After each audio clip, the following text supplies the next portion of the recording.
Hello everyone! Welcome to your nursing pharmacology class. Ngayon naman, pag-uusapan natin ang mga gamot na ginagamit para sa cardiovascular system. Ito ay 4-part lecture na kung saan pag-uusapan natin ang iba't ibang gamot na makakatulong sa kung paano nagpa-function ang ating puso, blood vessel at ang dugo. Simulan natin sa mga gamot na nakakaapekto sa blood pressure.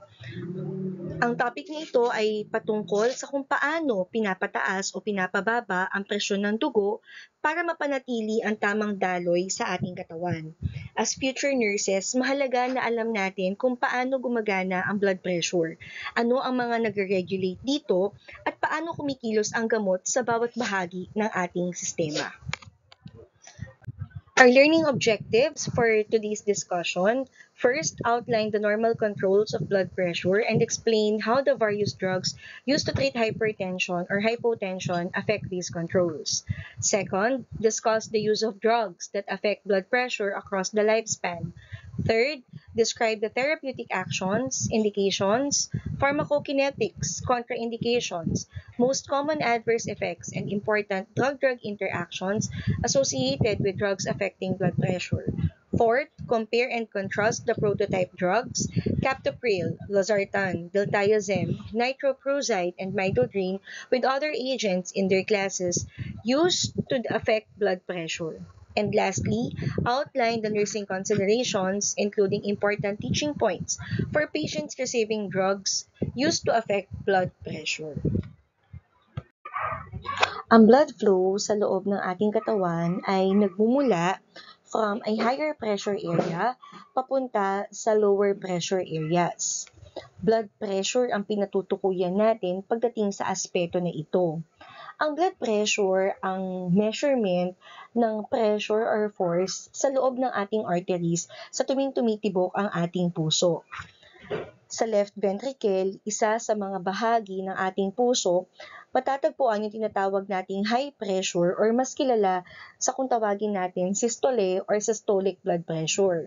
Right atrium naman, pagdating sa may low pressure or yung kung tawagin natin diastole o mas kilala sa tawag nating diastolic. Pagdating sa pag-control at pag-maintain ng blood pressure ng isang individual, may kinalaman ng ating utak at ang ating hormones.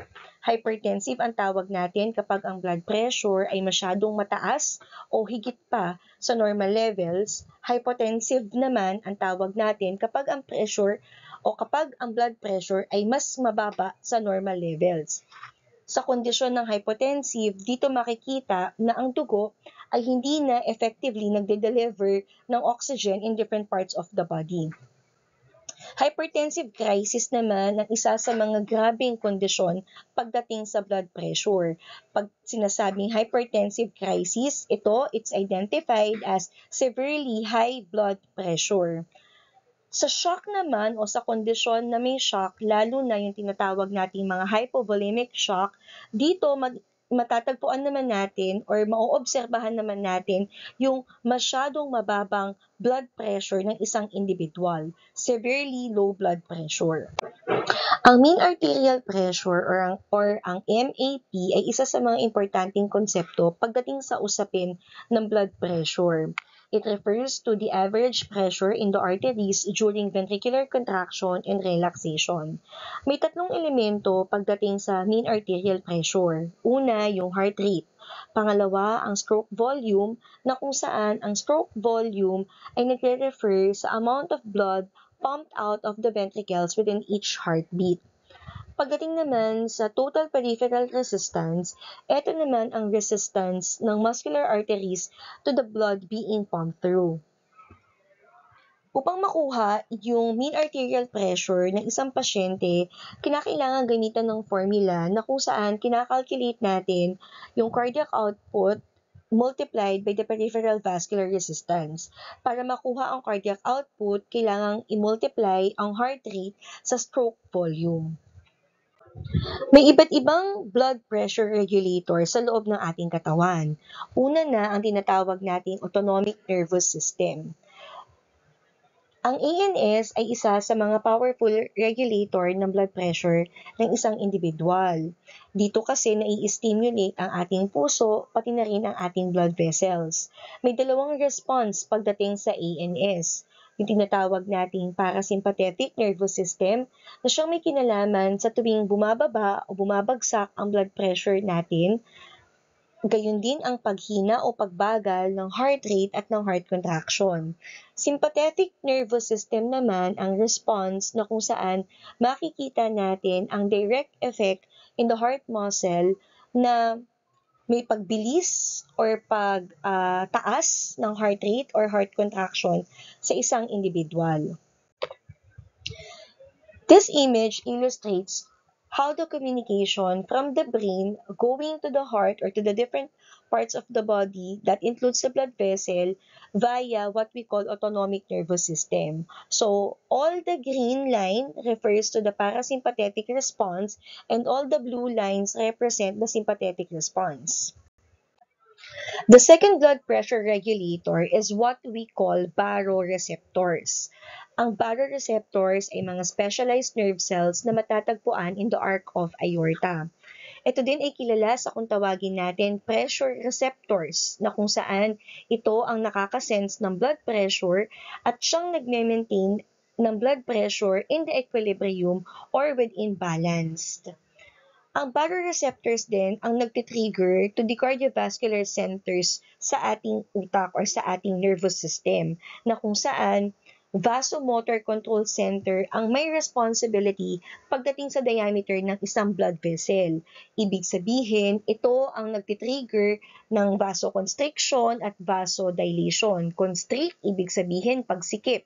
Dilate, ibig sabihin pagluwag ng ating blood vessels na siya ding nakakaapekto sa blood pressure sa loob ng ating katawan. Ang cardiac control center naman ang nagiging response sa tuwing bumibilis o bumabagal ang tibok ng puso o heart rate o kaya naman tumataas o bumababa ang cardiac contractility. Na-activate ang cardiac accelerator upang pataasin ang heart rate at cardiac contractility. Ang cardiac decelerator naman para pababain ang heart rate at ang cardiac contractility. Ito ang image or this is the illustration na kung saan si baroreceptor from the arc of aorta capable of triggering the nervous system to react or to respond pagdating sa blood vessel and cardiac function. Now, this illustration explains the homeostasis na kung saan the baroreceptors can help maintain us within the normal level. So, hindi niya hinahayaan na tumaas ang blood pressure or bumaba ang blood pressure. Bumilis ang heart rate or bumagal ang heart rate. Ganun din ang function pagdating sa kidneys kung saan naglalabas ng fluid or nagre-retain ng fluid. At ikatlong blood pressure regulator natin, yung tinatawag na renin-angiotensin-aldosterone system or mas kilala sa tawag na RAAS. Ito ay na-activate kapag ang BP within the kidneys falls. Ang RAAS ay isang system of hormones, proteins, enzymes, and reactions na nagre-regulate ng blood pressure and the blood volume on a long-term basis. Ibig sabihin, dito involved ang ating kidneys na kung saan siya ang may responsibility pagdating sa constant perfusion at nag-ensure ng blood flow sa ating katawan. Now, this image help us explain paano gumagana or paano na-activate yung tinatawag na renin-angiotensin-aldosterone system. So sabi, meron daw stimulus na kung saan bumabagsak ang blood pressure, bumabagsak ang fluid volume. So dalawa ang nagiging concern, pagbagsak ng BP at pagbagsak ng fluid volume. Kapag nangyayari ang ganitong sitwasyon, nagre-release ang ating liver ng isang biochemical kung tawagin is your angiotensinogen. Pagdating sa kidneys, si angiotensinogen magbabind yung tinatawag nating renin na kung saan mabubuo yung una bahagi ng ating renin-angiotensin-aldosterone system which is your angiotensin 1. Ngayon, ang byproduct na ito, class ay mako-convert ng tinatawag nating angiotensin converting enzyme na siyang nare-release mula sa ating baga para ma-convert si angiotensin 1 dun sa ikalawang byproduct, angiotensin 2. Ngayon, si angiotensin 2 na ang may kinalaman pagdating sa pagtaas ng BP kasi si angiotensin 2 will act directly kay blood vessel resulting vasoconstriction. Ibig sabihin, si angiotensin 2 pag pumasok sa blood vessel natin, automatically makikita natin ang vasoconstriction or pagsikip ng blood vessel, narrowing of the blood vessel ang epekto niya. Ang ikalawang epekto ni angiotensin 2, si angiotensin 2 ay mag-a-act doon sa tinatawag nating adrenal gland. Anong gagawin ni angiotensin 2 sa adrenal gland? Dito, i-stimulate niya para ma-release or para mailabas yung tinatawag nating aldosterone. Now, para saan si aldosterone? Si aldosterone ay isa sa mga hormone sa loob ng ating katawan na siyang gumagana pagdating sa ating kidneys. Sa loob ng ating kidneys, na i-stimulate ng aldosterone yung tinatawag nating sodium reabsorption and at the same time, water reabsorption. Kaya may pagbalik or may pagtaas ng fluid volume. So ito ang paraan or ito ang tinatawag nating renin-angiotensin-aldosterone system. May kinalaman pagdating sa pagtaas ng BP via vasoconstriction and pagtaas ng fluid volume with the help of the hormone aldosterone. Now, hypertension, ito ay isang kondisyon na kung saan ang blood pressure ay above the normal limit for a sustained period. Ibig sabihin, tumataas ang blood pressure ng isang tao higit pa sa tinatawag nating normal limit. Pag sinabing primary hypertension, ito there's no known cause. Ibig sabihin, hindi maintindihan o hindi mawari kung saan nagmumula ang pinagmumulan ng pagtaas ng blood pressure. Pag sinabing secondary hypertension, ito alam natin ang pinagmulan. Mas madalas associated yung tinatawag na secondary hypertension sa iba pang body organ damage, kagaya ng problema sa puso, sa kidneys, sa brain, sa mata, blood vessels, at iba pang significant or vital organ sa loob ng ating katawan. Ang secondary hypertension may kinalaman din sa mga iba't ibang risk factors, kagaya ng pagtaas ng edad, high salt diet, low physical activity, chronic diseases, cigarette smoking, high alcohol intake, obesity, at yung huli, diabetes mellitus. Ibig sabihin, class, nagkakaroon ng puwersa ng dugo sa loob ng arterial wall natin. Kaya tumataas yung tinatawag nating systolic blood pressure at yung tinatawag nating diastolic blood pressure. Ayon sa American Heart Association, ito ang inilabas nilang guideline na kung saan sinusunod pagdating sa blood pressure categories. Dito ipinapakita ang iba't ibang category ng blood pressure na naaayon sa mga systolic and diastolic blood pressure readings natin. Normal ang blood pressure ng isang individual kapag ang kanyang systolic blood pressure ay less than 120 mm of mercury.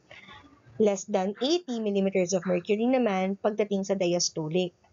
Masasabing elevated ang blood pressure ng isang individual kapag ang kanyang systolic blood pressure ay pumalo sa 120 to 129 mm of mercury. Less than 80 pa din pagdating sa diastolic. Less than 80 mm of mercury. Stage 1 high blood pressure kapag ang range ng blood pressure ay pumalo sa 130 to 139 systolic, 80 to 89 naman kapag diastolic. Stage 2 high blood pressure kapag 140 o mas higit pa ang systolic blood pressure reading, 90 o mas higit pa kapag diastolic blood pressure reading. Pagdating naman sa tinatawag na hypertensive crisis, ang pinakagrabing blood pressure condition, dito ang reading na nakikita natin Systolic ay higher than 180 millimeters of mercury, higher than 120 millimeters of mercury naman pagdating sa diastolic.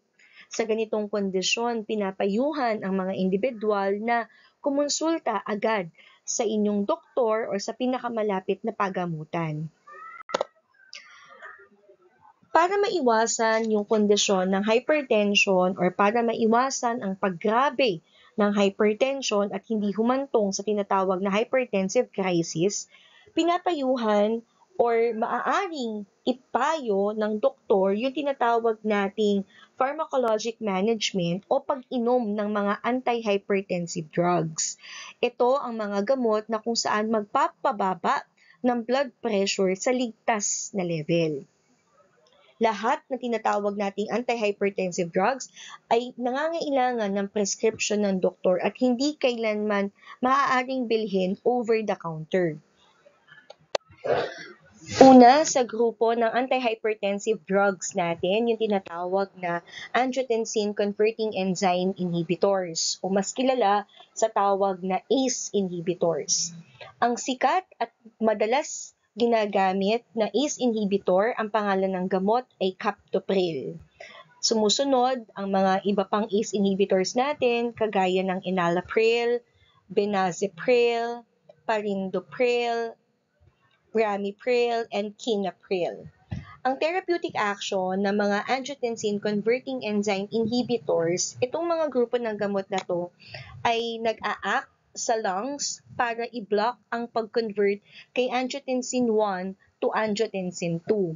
Ang byproduct na kung saan nagbabind sa blood vessel to cause vasoconstriction and sa adrenal gland to release the aldosterone. Ibig sabihin, dito mapipigilan ang pagbuo kay angiotensin 2 na siyang magpipigil sa vasoconstriction or pagsikip ng blood vessel na kung saan nagiging resulta ng pagtaas ng BP. Mapipigilan ang reabsorption ng sodium at ng water sa kidney kasi mapipigilan ang pag-release ng aldosterone. Indicated ang ACE inhibitor sa mga kondisyon kagaya ng hypertension, heart failure and left ventricular dysfunction, and diabetic nephropathy. Ang ACE inhibitors ay maaaring ibigay via oral administration. Ibig sabihin, may mga gamot tayong ACE inhibitors na developed in an oral preparation. Meron ding parenteral administration, kagaya ni enalapril, and pagdating sa pregnancy, hindi ibinibigay ang ACE inhibitors dahil ito ay may kapasidad na tumawid or mag-cross ng placenta. Pagdating sa contraindications, ang ACE inhibitors ay hindi maaaring ibigay sa mga individual na mayroong allergic reaction. May mga impaired renal function, acute heart failure, depletion ng salt and fluid volume, pregnant or lactating women. Ang mga adverse effects na babantayan kapag nagbibigay ng ACE inhibitors, number 1 is hypotension.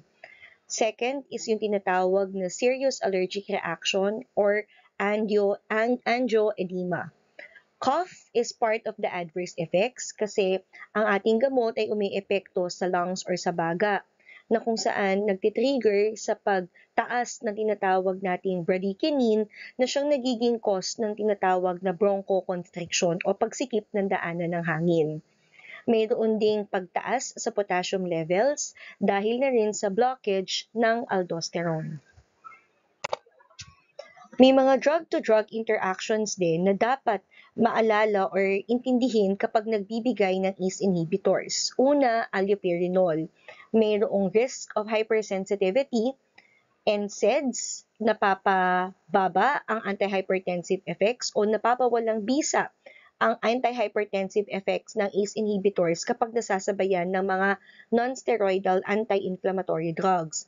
Sikat na mga NSAIDs or yung mga tinatawag na mga over-the-counter painkiller na bawal isibay sa ACE inhibitor, kagaya ng ibuprofen, mefenamic acid, naproxen, diclofenac, tramadol, hindi pwedeng ibigay kasabay ng mga ACE inhibitors. Maaaring bigay ng iba pang klaseng pain medication to control or to manage pain among individuals.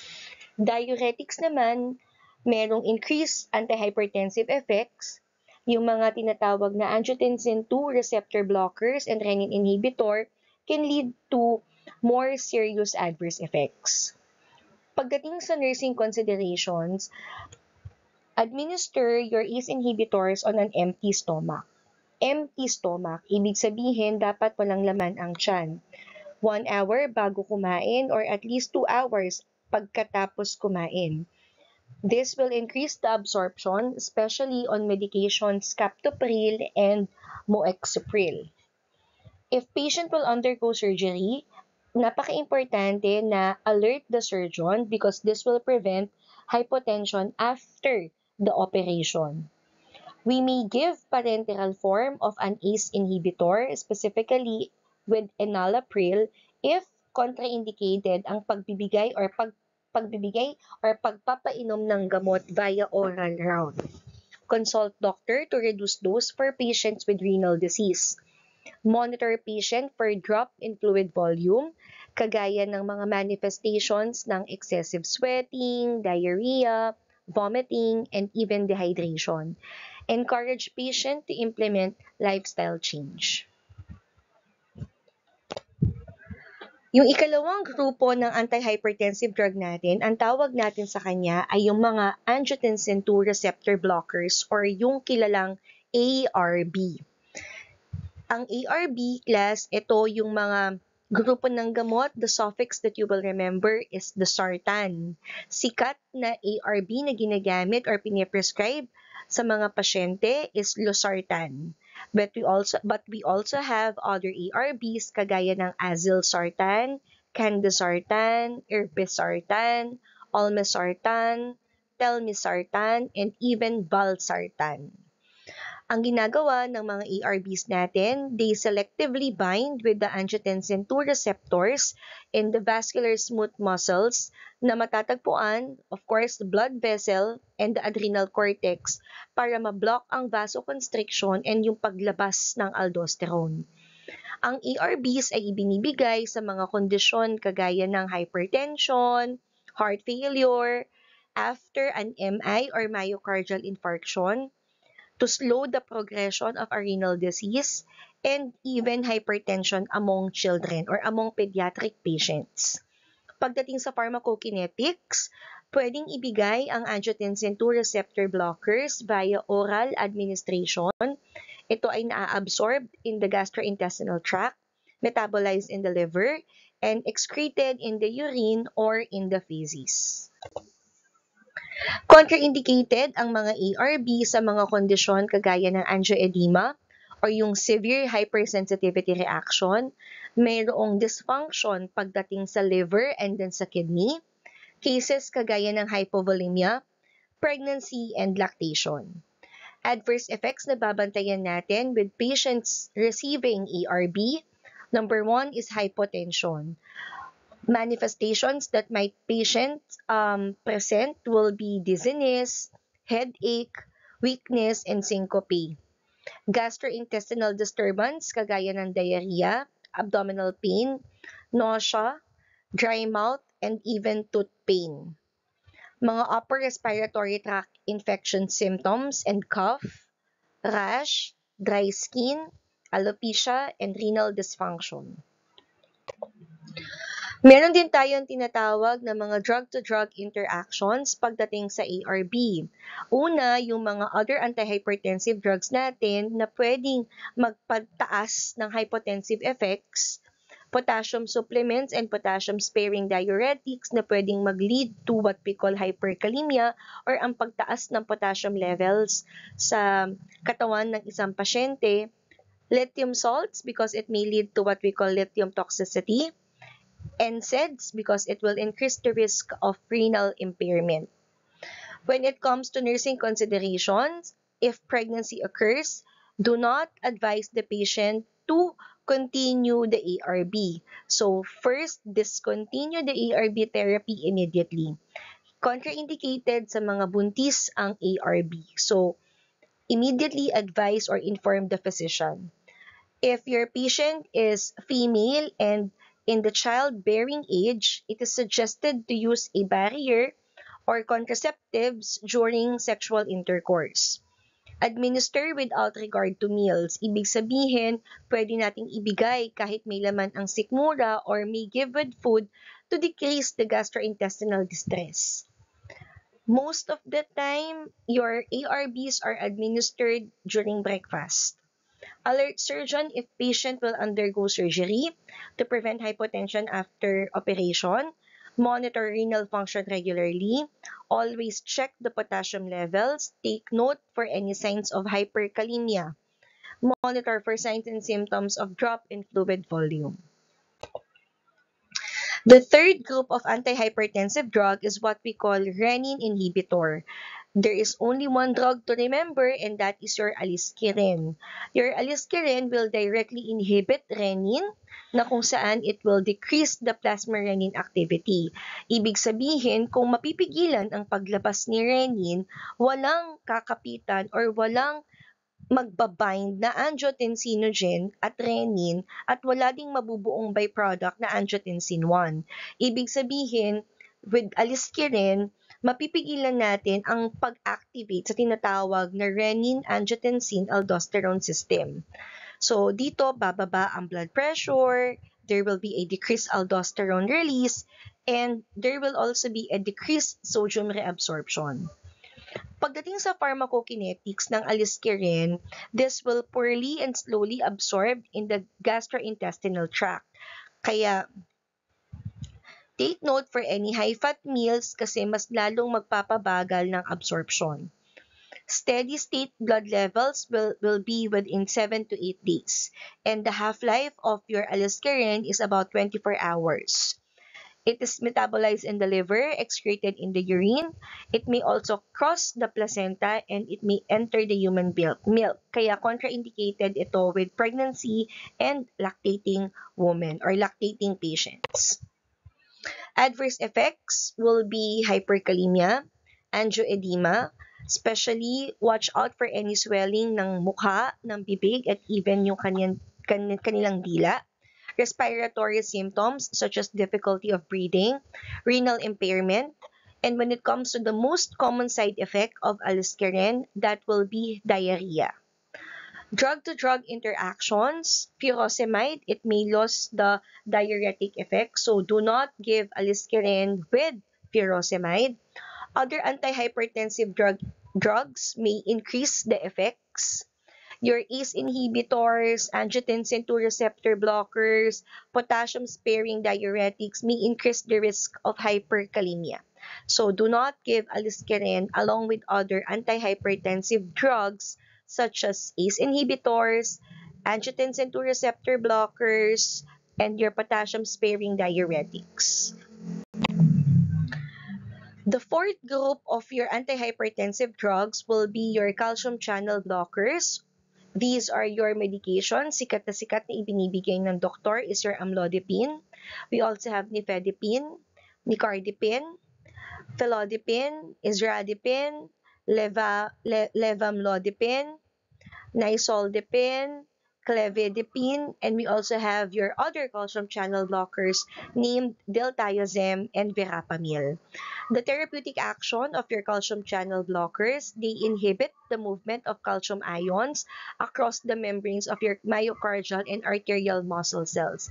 Ibig sabihin, ang pinipigilan ng calcium channel blockers natin ay ang pagpasok ng mismong calcium doon sa myocardial cells natin or doon sa mga doon sa ating mga cardiac muscle cells. Kapag napigilan ang pagpasok ng calcium sa cardiac muscle cells natin, it will alter the action potential. Ibig sabihin, mabablock yung tinatawag na cardiac contraction.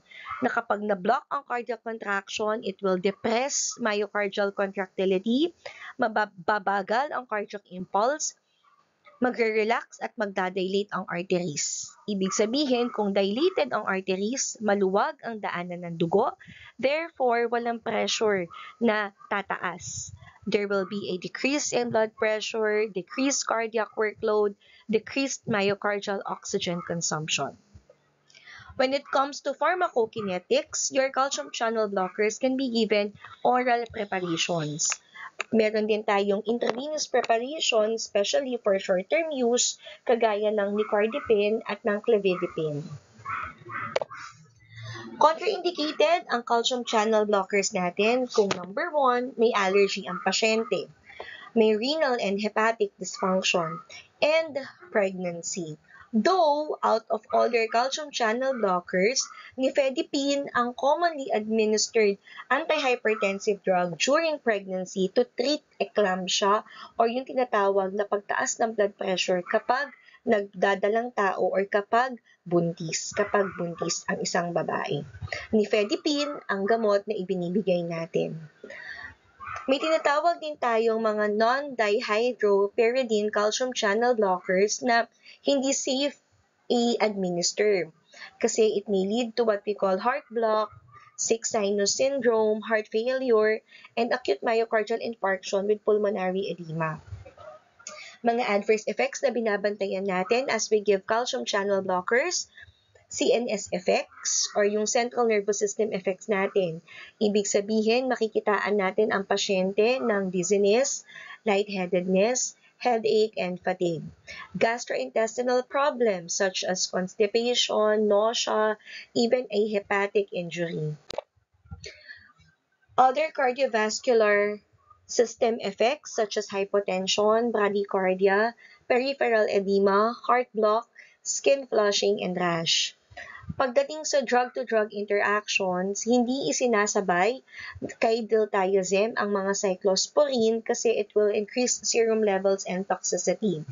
Iniiwasan ang pag-inom or pag-take ng any grapefruit juice, any amount, kapag umiinom ang pasyente or the patient is under calcium channel blocker therapy. Kasi it will increase the concentration of your calcium channel blocker and it will lead to toxicity. So, no to grapefruit juice. Pagdating sa nursing consideration, napaka-importante that we do not cut, crush, or chew the tablet and we administer with food if especially a gastrointestinal upset is present. Again, avoid or do not drink grapefruit juice. Reduce dosage if renal failure occurs and always monitor the patient for any situation that leads them to the drop in blood pressure or hypotension. Next group of medication is what we call your vasodilators. Your vasodilators class, ito ang kilala at sikat na ginagamit natin is your nitroprusside and your nitroglycerin. Kasama din as your vasodilators ang mga hydralazine and minoxidil. Pagdating sa therapeutic action ng vasodilators natin, it will be administered to directly cause an effect sa vascular smooth muscles that will relax the muscles. Smooth muscle tissues natin. So, ang magiging epekto niya is relaxation, leading to vasodilation, eventually decreasing the blood pressure. Ang vasodilators ay nire-reserve para gamitin sa mga kondisyon kagaya ng severe hypertension or mga hypertensive emergencies kagaya ng hypertensive crisis. Uulitin ko, ang vasodilators, diretso ang epekto sa smooth muscle tissue to cause a relaxation, eventually vasodilation, leading to decrease in blood pressure. Ang pharmacokinetics ng mga vasodilators natin, maaaring ibigay ang nitroprusside intravenous preparation. Gaya nga ng nabanggit ko, these are used for emergency situations or scenario. And in case of emergency, we give or we administer medication intravenous.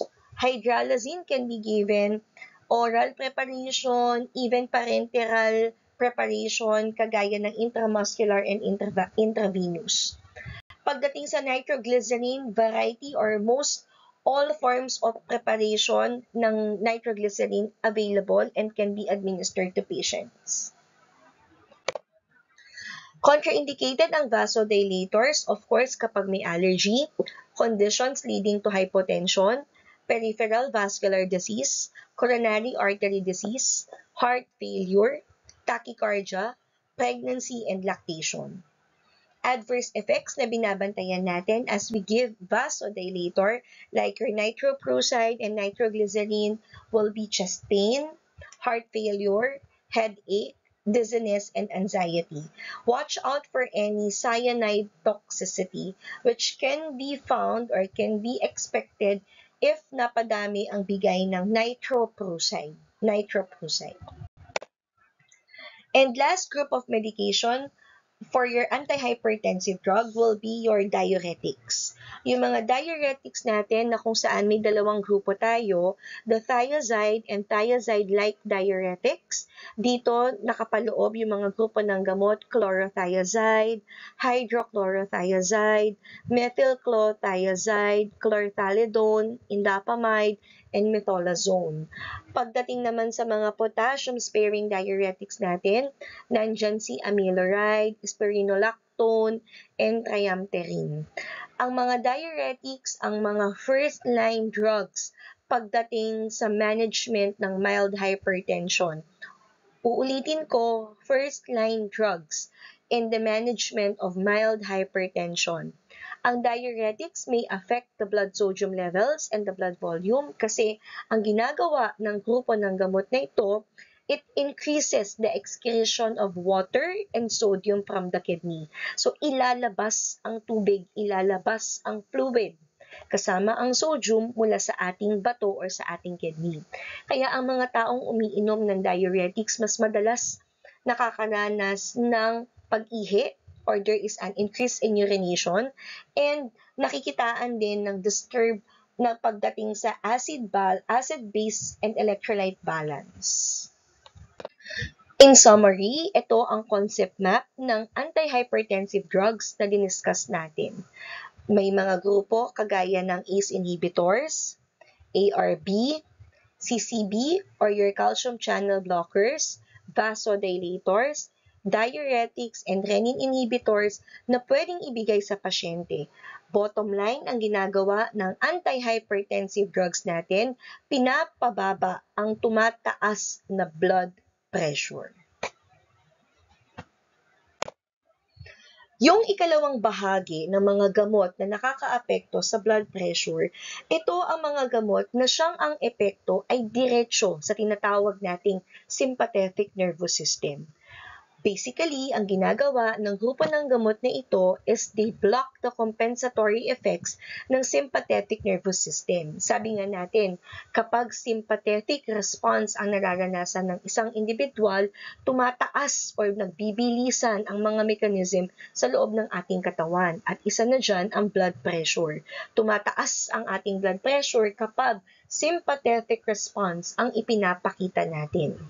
Iba't iba ang classification natin pagdating sa mga gamot na nagbablock ng compensatory effects ng sympathetic nervous system. Meron tayong tinatawag na mga sympatolytic na kung saan ang mga sympatolytics na yan ang taga-block, ang taga-sarado ng mga receptors natin, adrenergic receptors, para hindi na tumaas ang blood pressure. Unang grupo ng gamot, ang tawag sa kanila ay mga beta blockers. Ang mga beta blockers, obviously, they block the vasoconstriction, pinapababa ang heart rate, pinapabagal ang cardiac contraction, at pinapataas ang blood flow sa kidneys kasi binablock ang beta receptors natin. Nga lang, pagdating sa beta blockers natin, meron tayong iba't ibang generation na kung saan ang mga iba't ibang generations na to nagpapakita din ng improvement sa kanilang therapeutic effect or therapeutic actions. Nga lang talagang pagdating sa first generation natin, delikado, specifically, paki-highlight, pakitandaan, gamot ang pangalan propranolol dahil si propranolol ay may kapasidad na i-block ang lahat ng beta receptors natin. Not only the beta 1 but also the beta 2. Kapag beta 1 ang pinatutukuyan natin ay puso.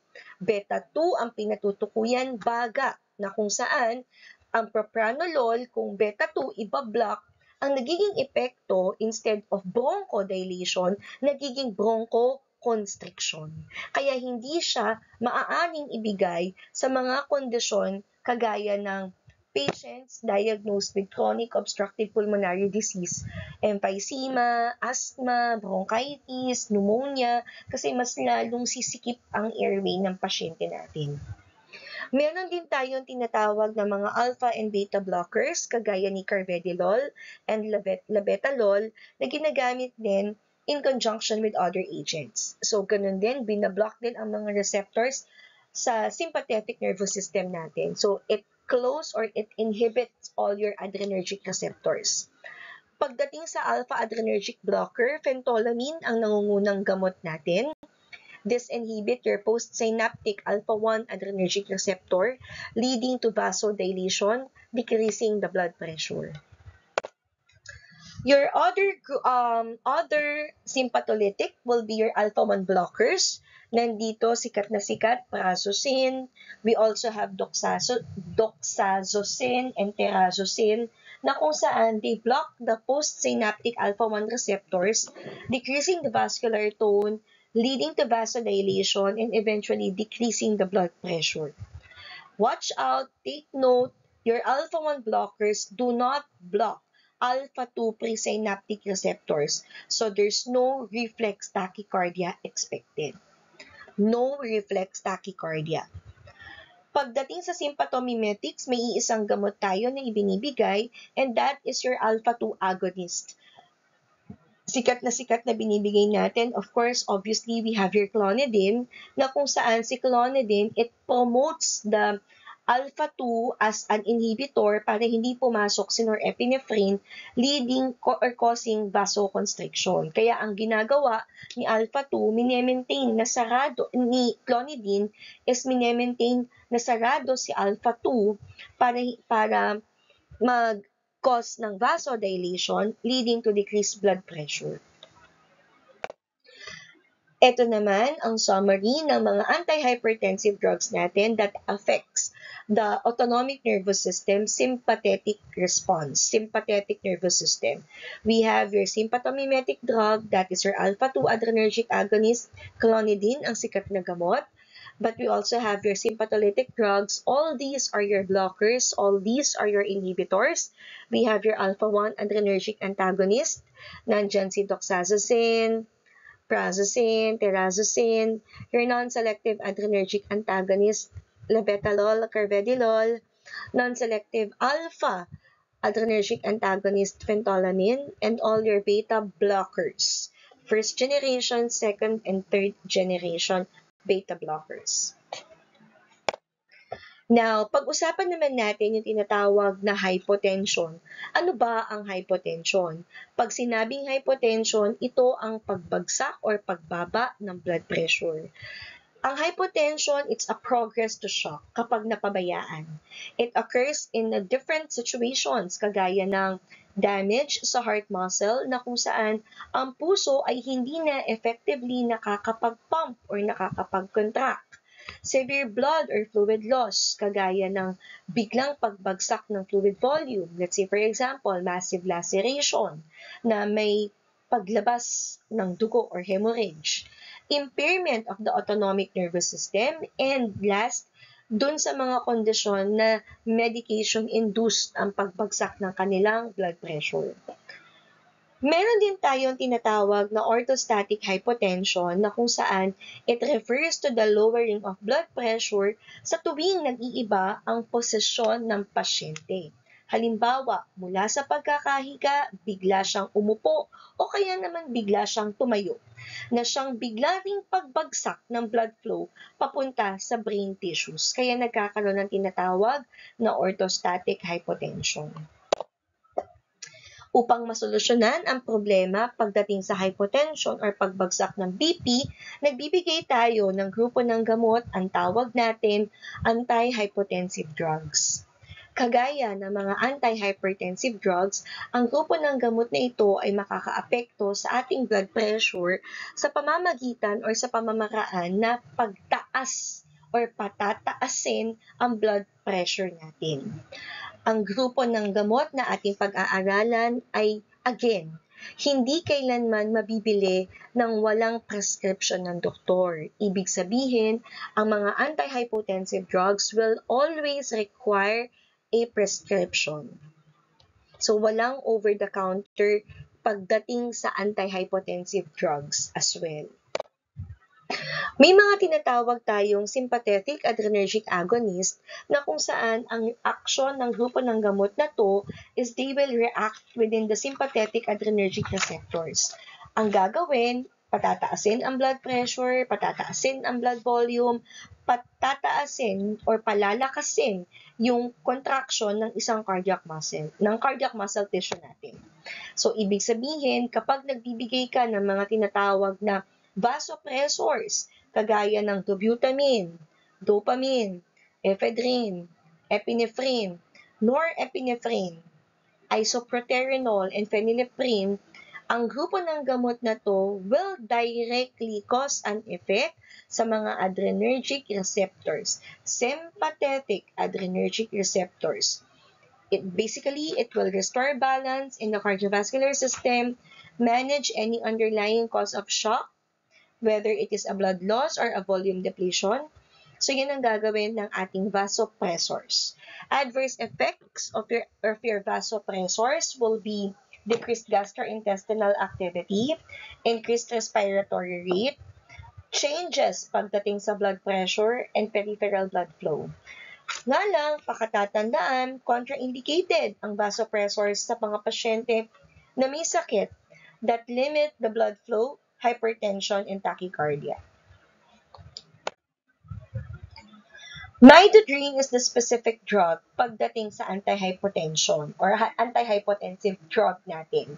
Nag-iisa lang si midodrine. And ito ang treatment natin pagdating sa tinatawag na orthostatic hypotension. Ang midodrine ay isang alpha-specific adrenergic agonist na kung saan ang sinusuportahan naman ni midodrine, it's the alpha-1. Alpha-1 kasi kailangan si alpha-1 ay open para pumasok si norepinephrine, causing now the vasoconstriction. So, the midodrine will activate your alpha receptors in the arteries and veins. This will produce increased in vascular tone, increased in blood pressure. Pharmacokinetics of your midodrine, it rapidly absorbed in the gastrointestinal tract. Peak levels will reach 1 to 2 hours. This will be metabolized in the liver, excreted in the urine, and with a half-life of 3 to 4 hours. Ang midodrine ay hindi pwedeng ibigay sa mga kondisyon kagaya ng supine hypertension, pheochromocytoma, severe heart disease, and even acute renal disease. Contraindicated din ang midodrine sa mga kondisyon kagaya ng renal urinary retention, thyrotoxicosis, or because the thyrotoxicosis will further increase the blood pressure, pregnancy, lactation, visual problems, because your midodrine can exacerbate vasoconstriction, renal dysfunction, and hepatic impairment. When it comes to adverse effects related to the stimulation of alpha receptors, so piloerection may be experienced or may be watched out, chills and rash, hypertension, bradycardia, dizziness and vertigo, and changes in the vision of an individual. Other drug-drug interactions, so midodrine can cause an interaction pagdating sa cardioglycosides, that's your digoxin, beta blockers, alpha-adrenergic agents, and corticosteroids. So, ang drug-drug interaction natin dito will increase the risk of effects and toxicity.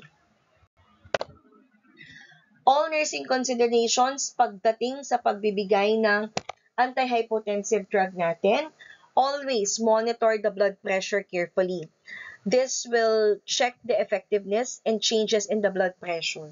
Do not administer the drug to patients who are bedridden, but only to patients who are up and mobile, because this will ensure therapeutic effects and this decrease the risk of severe supine hypertension.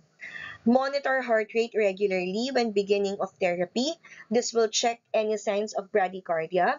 Monitor patients with known visual problems to ensure drug discontinuation if there are changes in the visual field.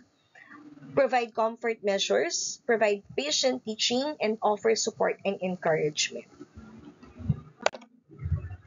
So, ito ang summary, or this is the summary or the concept map for your antihypotensive drug. So, midodrine ang tatandaan pagdating sa gamot when it comes to orthostatic hypotension. Your vasopressors can be administered especially in cases of shock or dun sa dire-diretsong pagbagsak or pagpapa ng blood pressure. At dyan nagtatapos ang discussion natin patungkol sa drugs affecting blood pressure. Kung may mga katanungan, pwedeng mag-send ng message to my email account, acdemesa@fatima.edu.ph. Ang lahat ng impormasyon na naibinahagi sa inyo ay hango sa librong Focus on Nursing Pharmacology 9th edition by Rebecca Talker. Maraming salamat po.